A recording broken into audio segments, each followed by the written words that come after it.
साहेब, प्रशासनाकडून वाळूसाठी 7 डेपो सांगोल्यामध्ये लागले म्हणून सांगतात, तर तरी वाळू मिळत नाही, तर काय कारण असावं तुम्हाला वाटतं? वाळूचे जे चोरीचं प्रमाण वाढलेलं आहे, या चोरीचं प्रमाण थांबलं पाहिजे.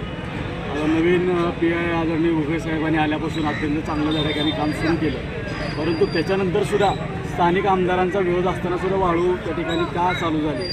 ज्या अर्थी उपलब्ध गरिबाला होत नाही, म्हणजे वाळूची चोरी मोठ्या प्रमाणात होते. त्याच्यासाठी महसूल आणि पोलीस दोघांनीसुद्धा मिळून एक कारवाई करावी अशी आमची या ठिकाणची मागणी आहे. आणि ती जर नाही झाली तर भविष्य काळामध्ये लहुजी पॅन्थर सेनेच्या स्टाईलनीच त्या उत्तर दिलं जाईल एवढं मी या ठिकाणी सांगतो. प्रशासनाकडून मागण्या पूर्ण होतील अशी अपेक्षा आहे का तुम्हाला? निश्चितपणाने मला अपेक्षा आहे, कारण राज्याचे माजी मंत्री आदरणीय ढोबळे साहेब या ठिकाणी उपस्थित राहिलेले आहेत. एवढे सगळे नेते मंडळी आणि कार्यकर्ते उपस्थित राहिलेले असताना निश्चितपणाने प्रशासनाला जाग येईल.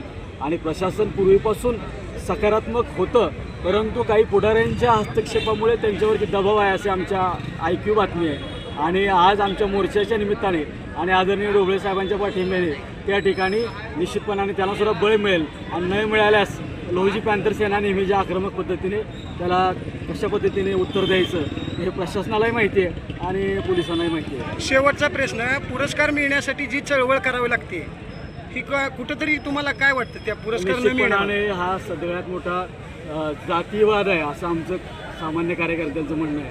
कारण ज्या अण्णाभाऊ साठेंबद्दल सांगण्याची आवश्यकताच नाही, एवढं मोठं काम डॉक्टर अण्णाभाऊ साठेंचं राहिलेलं आहे. त्यामुळे आमची या ठिकाणी आम्ही कार्यकर्त्यांनाही सूचना दिलेल्या आहेत की यापुढच्या काळामध्ये भारतरत्न पुरस्काराची वाट बघण्यापेक्षा विश्वरत्न डॉक्टर अण्णाभाऊ साठे हे आपण यापुढच्या काळामध्ये त्या ठिकाणी जनतेची पदवी म्हणून आपण त्या ठिकाणी बहाल करावी आणि या प्रशासनाच्या तोंडावरती एक चपराक मारावी अशी आम्ही कार्यकर्त्यांना त्या ठिकाणी आव्हान केलं. धन्यवाद.